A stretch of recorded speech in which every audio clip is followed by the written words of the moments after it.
Welcome to Verbal Components of Quiet. Get ready to be tossed like a dwarf, rage, and kick some goblins to the moon.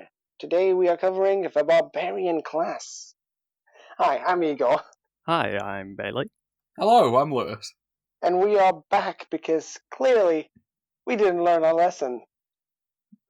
People want more of us. We got so many comments on the last one. We are everywhere right now. Crowds were sorry, raging. like we had to cancel the tour. Yeah, because of the event, Sorry. It's postponed until next year. Yeah, Pepsi and Coke both trying to sponsor us. We were stuck in a conflict, really. Yeah, honestly, it's not a great time. We have too much money. Oh, Jesus. Okay. We're sorry, Today's Igor. topic is... No, it's fine. Today's topic is the Barbarian. What are you guys... Yeah. What are some initial thoughts on the class? When I think of Barbarian, I think a big, brutish person who is going to take all of the hits for me. Yes. That is the Barbarian's primal role in the party. Yeah. I immediately picture Arnold as Conan with his you killed my mother, you killed my father, took my father's sword. Just, huge guy running around killing everything. Yeah. That's usually the picture. Didn't know you were on a first name basis with Arnold. Me and Arnie are close. Me and Arnie, we're tight. Yeah, I saw you in Conan the Barbarian, actually. Yeah, were. He invited you to be a background character, didn't he? Yeah, I died. Yeah. See, the thing with Conan the Barbarian is it's supposed to be like the ideal barbarian archetype. Like, that's what the class is based off of, I'd say. But then he's wielding a sword. When you think of a D&D barbarian, they're swinging an axe. I think that's to do with, the sword is really representing of, an orderly military, whereas the axe is more the lumberjack or the logger, the person who is out in the wilderness. It's more useful for that. So I think that's where that comes from, maybe.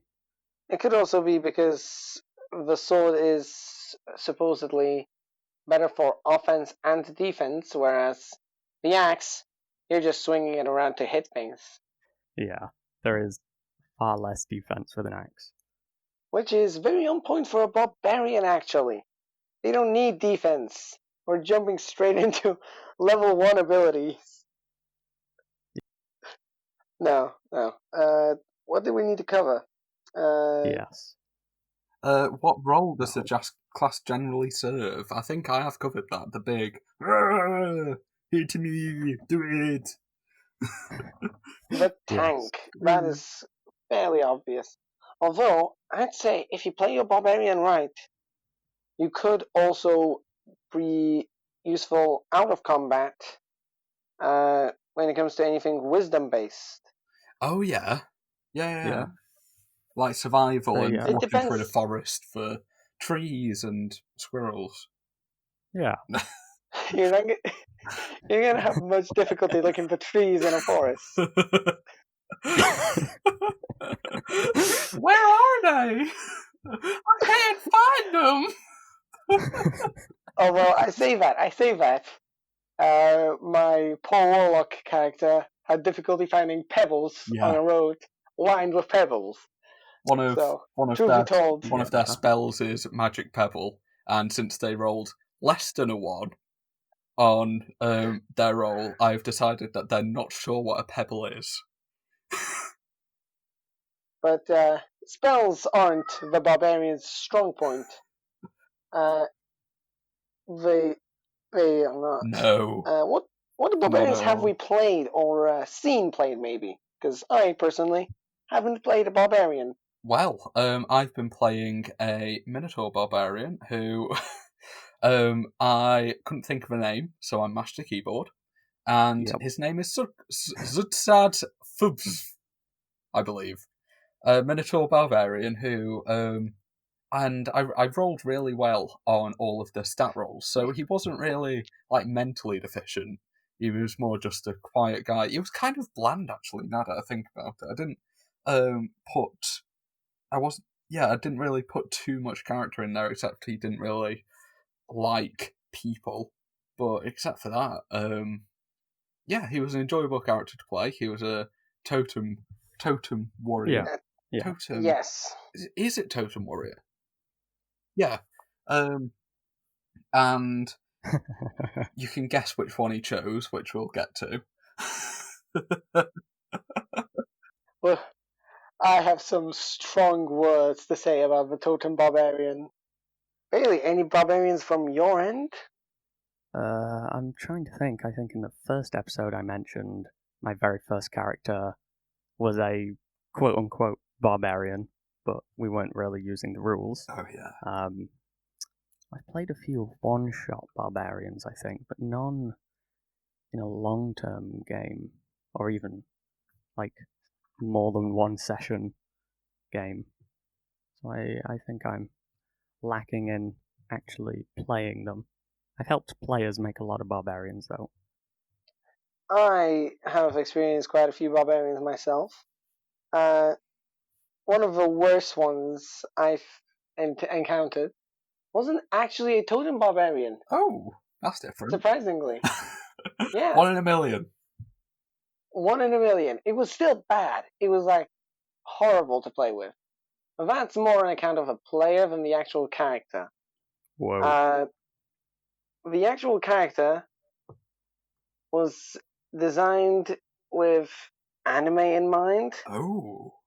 Okay. I think I know which one you might be on about. No. You don't know. They went for a tsundere-styled, pretty much adolescent girl. Okay. This is the one I'm thinking of. I have heard of this one. You might have heard of this one. I have told this story before. I personally didn't like that character at all. Not the player that was playing her, mind you. Which path was it? I can't remember which archetype it was. I just remember it's not the. Was it the Spirit Guardians? It wasn't the Spirit Guardians. No, it was the godly one. Oh, Zealot. Zealot. That's the one. It was ridiculous with its damage output. It's not like I wanted you to raise me or anything, BB Barker. But you. No, really. It was really that bad. It was really that bad. Amazing. And then there's the mental image of, like, 17-year-old human female with an axe the size of her. Very anime. No. I don't want that in my gameplay. It was next to 2 serious characters as well. It was so jarring. Worst barbarian experience ever. What made it bad then? Just the bland character of it? It was mostly the player. Okay. I don't like the player, and the player was an asshole. Okay. He wasn't a player for long, I'll give you that. Yeah. Oh. Oh, wait. I wasn't actually DMing that game. You weren't? I was playing alongside him. I remember I had a character. How are you just remembering that? No, because okay, the story goes, I was originally running the campaign, but I stepped down to let a fresh DM take a shot at it. Okay. So at one point I ended up making a character, and that became my player character. The barbarian ended up dying trying to seduce a shopkeeper, which turned out to be an illithid. Amazing. Oh. What a way to go. We did hear this story at an awards evening, I think. Well, I didn't. Well, you weren't invited. I wasn't invited to it. Were you not? No. Oh. I remember there was one that I wasn't invited to it. I was really sad. Because you all were going, but I wasn't going. So, whatever. I didn't care. Wow. I just drank my apple juice and cried. Yes. Alright. I think that covers what characters we've played or seen. Pretty solidly. I did want to kind of build on something that we did mention, though, and come back to it. Which is that you were mentioning, Lewis, about Zudzad. Hello. Being not mentally deficient. And you were mentioning Igor about the character being fairly bland. Is that... What are thoughts on barbarians in that sense? Because I think there is a trope to make them the low intelligence. It's easy to fall into the character of low intelligence, doesn't really do much outside of combat, is purely mechanical to run in, take damage. Well, when you think about it, barbarians, the whole essence of it is big strong man run in with hammer, scream greatly, will hit. It's when you think of them in that way, it's very easy to think, well, like, if they're running in and they're not taking a lot of damage from it, they must be idiots. Just to run at it. Okay. There is a bit of a trope there, but at the same time, I also want to mention, mechanically, it's ideal to have your top 3 scores be the top physical scores. Be the top 3 scores on the character sheet. You don't... None of the characters, none of the class abilities actually use intelligence, wisdom, or charisma, and you need all 3 ability scores because you depend on strength to hit and for your damage output, constitution because you need to absorb the damage and constitution goes to health, and you need dexterity to not get hit often. Yeah. You're relying on the 3 physical ability scores. It's kind of out of necessity, yeah. Yeah, but because which I heard a suggestion before, or maybe I read it, about making a barbarian that isn't just getting angry, but has a almost a Jekyll and Hyde style thing, or you could instead have more to it than just a battle frenzied I want to take the hits character. Something a bit deeper in terms of actual personality or reasoning or... Okay. Yeah, there could definitely be that. A lot of barbarians I encounter are surface level. I reckon we could pull off a pretty good barbarian. Like, if we really gave it a shot. We've not played many barbarians amongst us. No. But we could give it a shot. Yeah. I think if I were to go for a barbarian now, I'd design them to be a protector. They take the hits not because they're big, dumb, and that's all they're good for. They take the hits because they know their companions could die out there, and they would rather protect the party with their own lives. It doesn't matter if they die, so long as the party lives on. Aww. Big softy. Yeah, a big softy. Yeah, I think that's the more fun side of Barbarian, really. Anyway, we should probably get on to beta class abilities, shouldn't we? Yes. We should. Level 1. Right. What do we have? The classic ability, Rage. Rage. The essence of which is basically you punch better, you get hit less often. Well, you don't get hit less often, you take the hits less, and you are buff. you're big buff man. You can lift things better while you're in this minute-long rage. Unfortunately, while they're raging, they're not able to cast spells or concentrate on them. Poor guys. I feel like that makes sense, though. It does, but it does make sense. It feels kind of restricting, because I would love to just chuck out a firebolt while I'm raging. Maybe it's just because I can't. You want it because you can't have exactly. it. That's what. Yeah.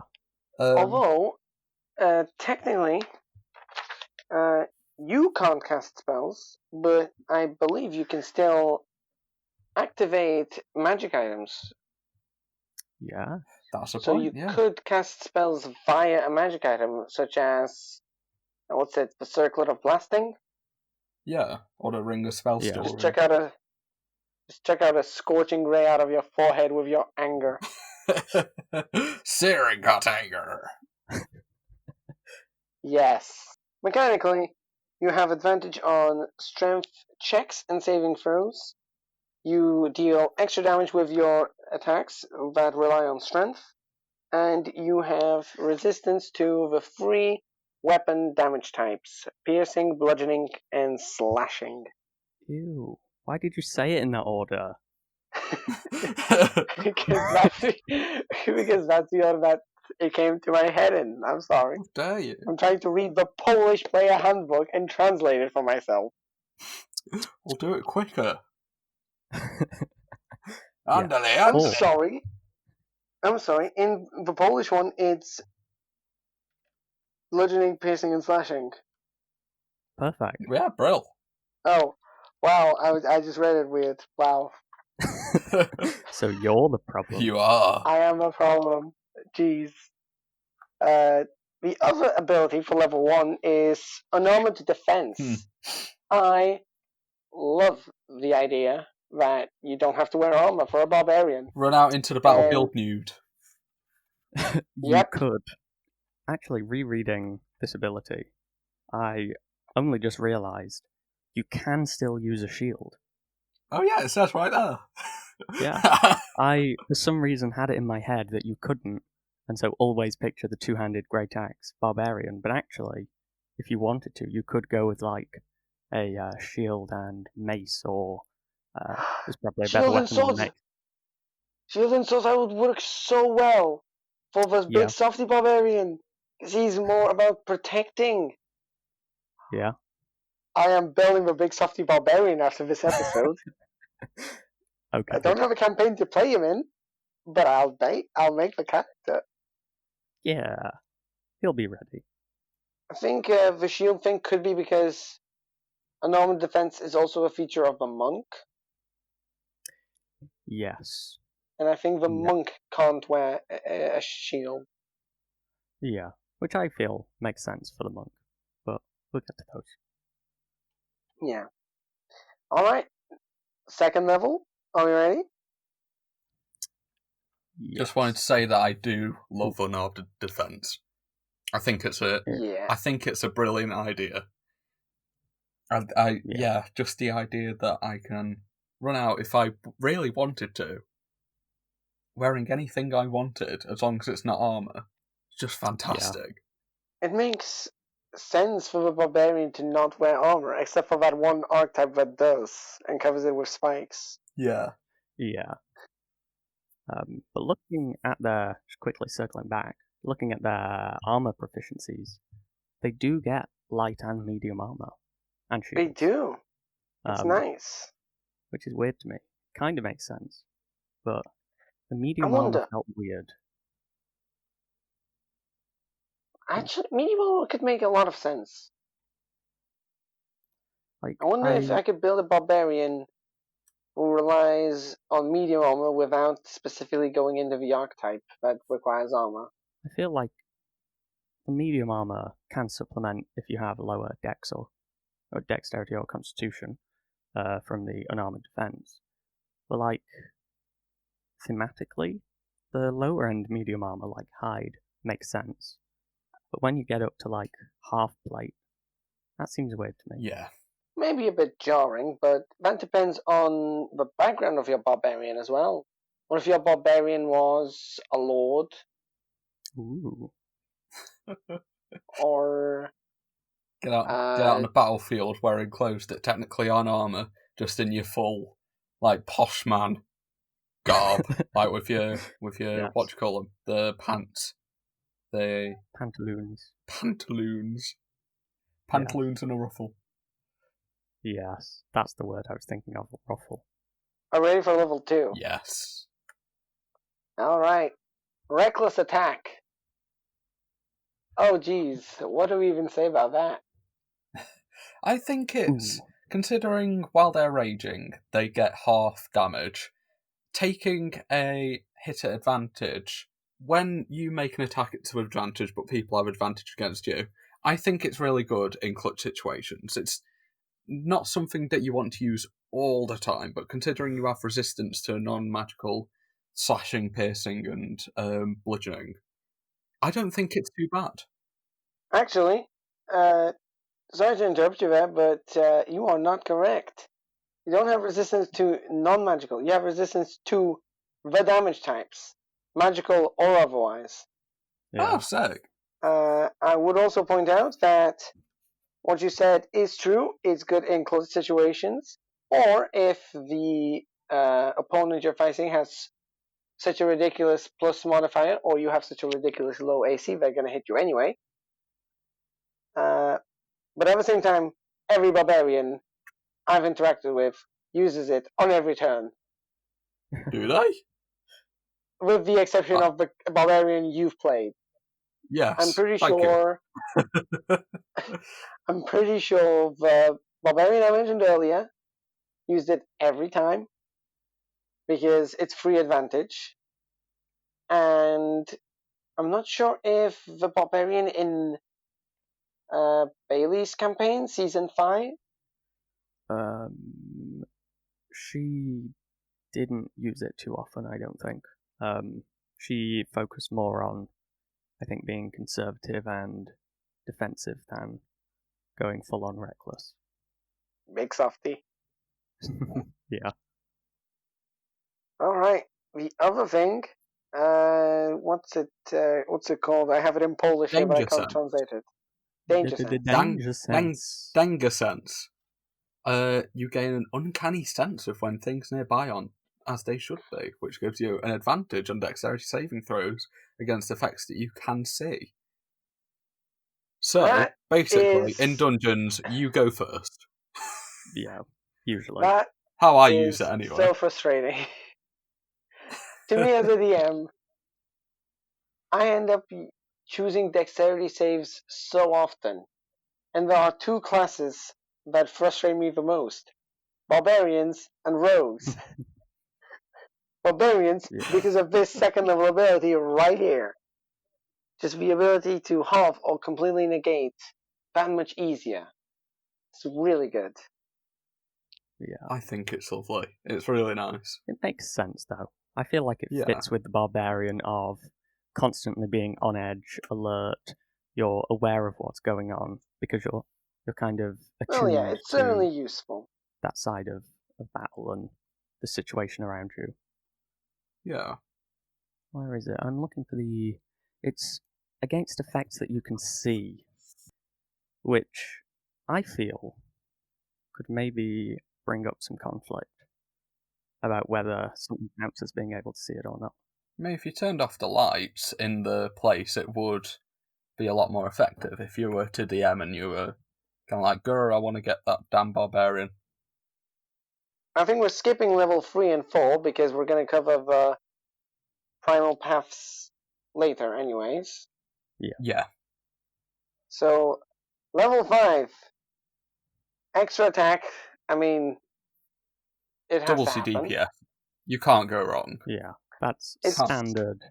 If you're going to hit things, you want to be able to hit them more. Yeah. And I think it makes sense for a martial class, because if a barbarian is swinging just as quickly as a wizard, where's the sense? So you do need extra attack. Yeah. I'd also like to point out that this is level 5, the level where things get serious for every class. Yeah. Paladins get 2 extra spell slots for their smites. Wizards 3, and actually. 3 ever. Oh, jeez. Yeah, you go from 3 spell slots in 4 to 4 in 1 and 2 in 3. And 2 in 2, I mean. What? Confusing. Wow. Confusion! A whole lot of numbers.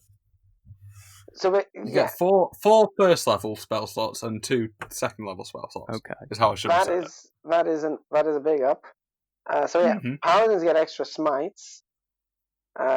Wizards and all the other arcane spellcasters and clerics and druids and I should have just said spellcasters. Yep. All get their 3rd level spell slots. All the 3rd level spells are big spells. They all do nice things. Everyone likes 3rd level spells. Animate's dead. I get my zombie. Okay, calm down, Horsey. We'll get there. I'm a necromancer at heart. Okay. Yeah, extra attack is just solid. You can't go wrong with it. No. Yeah. And the other 5th level ability, unarmed movement. Yes. Yeah, or fast movement, as it says in English. Yeah. Unarmed movement is monk. Is that how it's translated in Poland? No, it's translated fast moving. What? Fast movement. I assume they translated it wrong. Wow. And okay. tried to correct them. I've not read the English version in a while. I'm sorry. I only have the Polish Player's Handbook. Yeah, an extra 10 feet when you really want to run over to that goblin who's trying to get away from you. Yeah, level 5 is just a solid buff. There's not really much to say. No. It's great. I believe if you're looking at it from a campaign point of view, level 5 is when the campaign starts to get more serious. Up until level 4, the characters are expected to be saving maybe small villages. Yeah. Level 5 is when they're supposed to be saving towns and covering a bigger area. Yeah. Which the Barbarian can now do. Yeah. Yeah. Yeah. Level 6. Path feature. We will be skipping that for now. Level 7. Feral instinct. Yeah. Your instincts are so honed that you have advantage on initiative rolls, and if you are surprised... Oh yeah, you can't... Well, the effects of surprise aren't counted, really. Yeah. You can get around them. As long as you rage before doing anything in the turn. Yeah. That is a neat ability, and I think on brand for the Barbarian, but is it really useful? I'd say it is. Yeah. I mean, advantage on initiative is neat, but the second one, how often do you get surprise?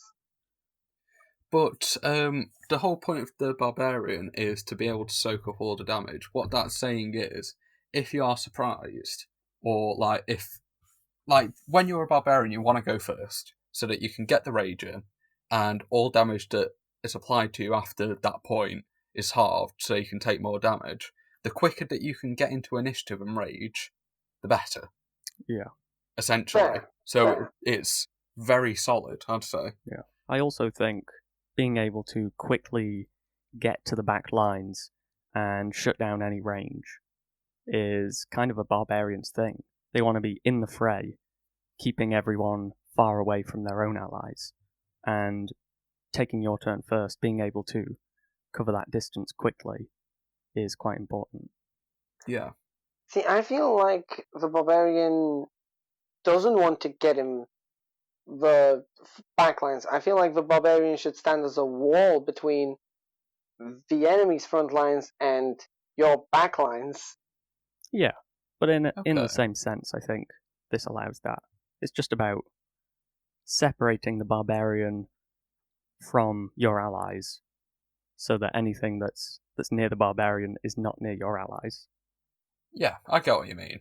Yeah. So you can move forward, and you can move forward and make that wall sooner, so that people are further away from your eyes. Yeah. Yeah. You said it pretty concisely. That I did. Alright, level 8 is just ability score improvement. Level 9, brutal critical. Ooh. This. Right, we have a story to tell about this one. Oh my so, one time we were playing a level 20, it was kind of like a boss fight. So we didn't have any backstory for the characters. It was just, you made a level 20 character, and you went up against this big bad boss. It was purely mechanical experimentation. I believe the DM in charge at the moment wanted to try out a way of mixing stat blocks to create an amalgamation of a monster. And our friend, who... Oh, shall we just... Because you said last episode that you didn't want to name him. I think he may have been named, and then I've named Shiv. Not naming him. Yeah. I've named Shiv. I've just not named the DM in charge. Ooh. Okay. So Shiv was playing a barbarian, ran straight up to the creature, did a critical, and did a bunch of damage before we even realised that he had brutal critical. Yeah. And add on that damage, all doubled, the brutal critical just it piled damage. It makes the hard hits hit so much harder, and you have to feel bad for whoever is on the opposite end of the axe when they hit critical. I would also like to point out he wasn't wielding just any old axe.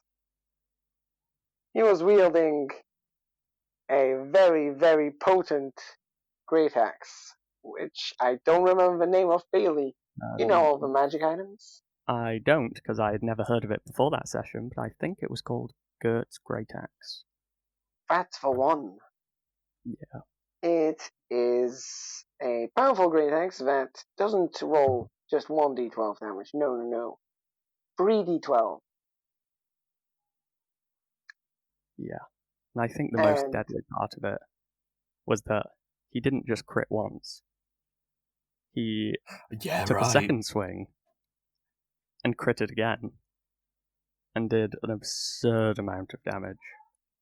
I believe by the end of his turn, the monster was on far less than half hit points.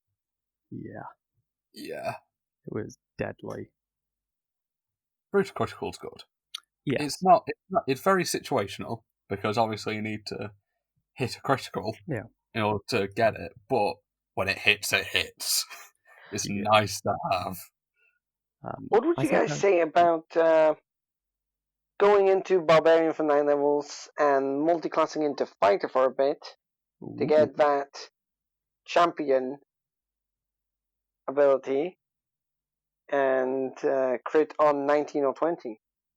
I mean, you could go 3 levels into Fighter. Is that where you get it? 3 levels into Fighter? Yeah, because then you can go 17 other levels into Barbarian, and it becomes 3 additional dice. The ultimate brutal critical. Yeah, you've doubled your chances to get critical. Deadly. Lovely. Yep. Alright. I just want to add, I think brutal critical also has great synergy with reckless attack.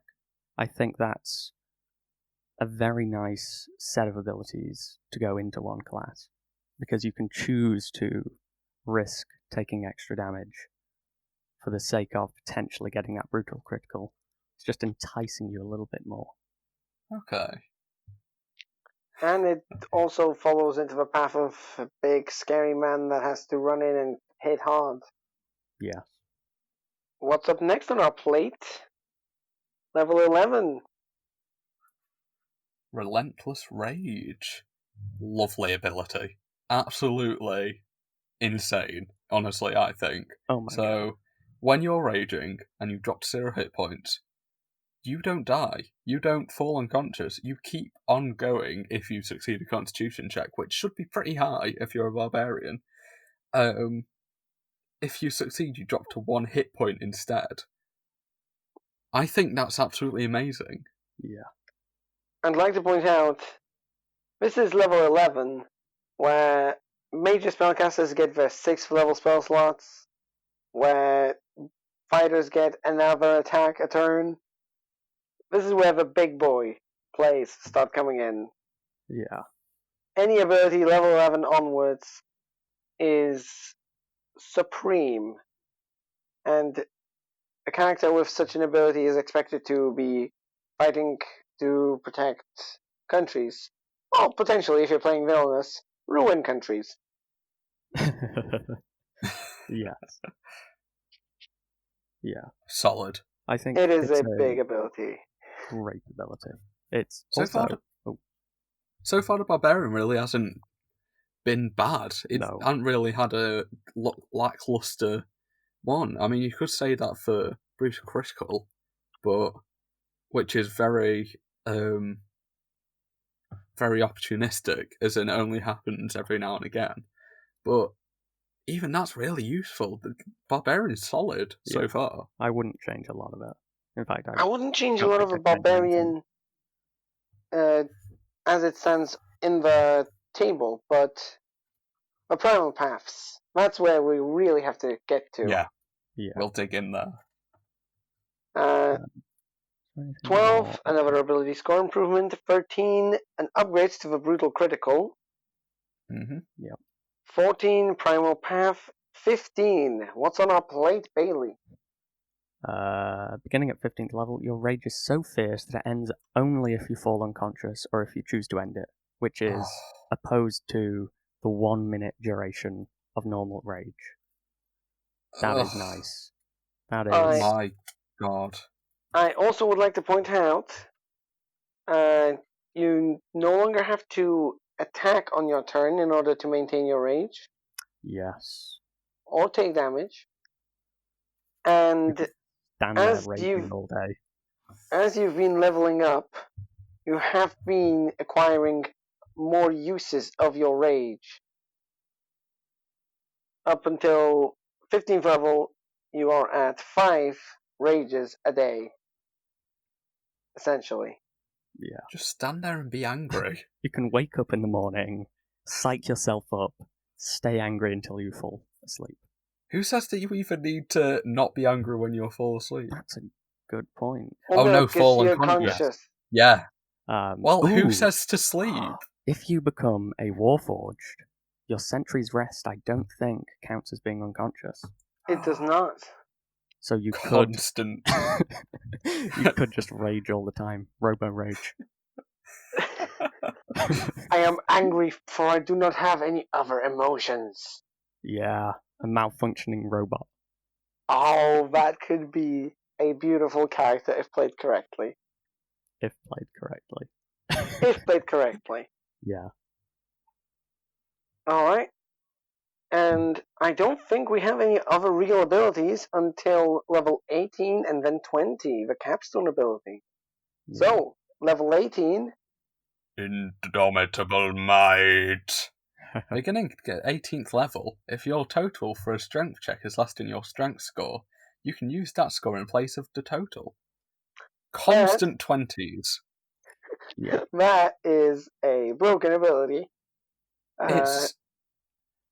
It's a bit too late game to make it broken. If this was any earlier, it would be broken. I would disagree. Compared to like the rogue's reliable talent. Say, for example, hear me out. You get like, I don't know, what is it? Is it the Belt of Fire Giant Strength? Strength of 25. Okay. So what's that? +7. At this point, you've got a +6 proficiency. So that's +13 to athletics checks if you're proficient in them. That means that on average, you're going to roll a 23. But that's automatically going to become a 25 minimum. Now the rogue, if they had the same things, with reliable talent would be getting a 23 minimum, but that's to all of their proficiency things. This is just to rage, or just to strength. I think this slightly better depending on the circumstances, or it can be better, but it's not as versatile. So I think it isn't too powerful compared to other things. I see a point. Like it's very... you defo have a point. In fact, you're completely correct, I think. But it's very thematically coherent. Like if you want to move that house, you are going to move that house. God damn it! I think a barbarian of this power, like straining to lift something up like a little pebble because they rolled a 1, is a bit weird. Would you be able to suggest anything in replacement then, Bailey? Or I wouldn't replace it. I think it's good. Okay. I would, however, like to comment. It doesn't cover just athletics. This could be for anything that uses strength. Yeah. And technically speaking, the ability scores aren't strictly tied to the skills. So you could do a strength intimidation check, or a strength, I'm not sure, persuasion check. Whoa. If you work hard enough and using strength works in a given scenario, it could be really powerful. Yeah, I think it could be. But it's far more circumstantial than, say, reliable talent. Yeah. But at the same time, you've already got a lot for the Barbarian. It's not supposed to be a skill-based class like the Rogue. Yeah, that's true. Yeah. Alright, well, that's that ability. I would also like to point out that from level 17, you're up to 6 rages, and level 20, the one we're covering right now, you rage without limit. Yeah. Rage all day, every day. Yeah. Is that in the Poland one? It's as part of the first level ability Rage. When you hit 20th level, your number of rages just becomes unlimited. Oh, I get you. Okay, unlimited rages. I get you. Yeah. Yeah. I thought it was lost in translation. I was like, how did they mess it up that badly? Lost in translation. No. The actual ability is Primal Champion. Yeah. Did I translate it right? Are we going to talk about that too much? We're going to cover it, okay. I think. We're going to speak about it. But we will, in another episode, we will be going into all of the capstones and saying, is it good, is it bad, would we change it, would we not? I wanted to talk about capstones. Too bad. You need to wait. Okay, but in all seriousness, this capstone, I think, is spot on for the Barbarian. Yeah. You get more strength and you get more constitution. Yeah. What more do you want? I mean, even the maximum increasing to 24, that is beyond normal mortal limits. That is it represents the Barbarian becoming a pinnacle of strength and stalwartness. I think it's not too flashy, but it's very thematic. It's mechanically solid. Yeah. Mechanically solid and thematically. And also, I'd like to point out, it's a capstone that makes you really want to stick to Barbarian instead of, say, multiclassing. Yeah. Especially towards, if your campaign is running towards that level. If your campaign's going to end at level 5 or level 10, you might as well multiclass, because you're not going to reach that ability. But if you're going for that level 20, you might as well stick to Barbarian. Thank you all for tuning in this episode. Now, unfortunately, we ended up talking for a lot longer than we intended to. And to save you time, We're cutting the Barbarian up into pieces. Not literally. There's going to be 2 more episodes after this going over the different archetypes. So stay around for those, and I hope you enjoyed.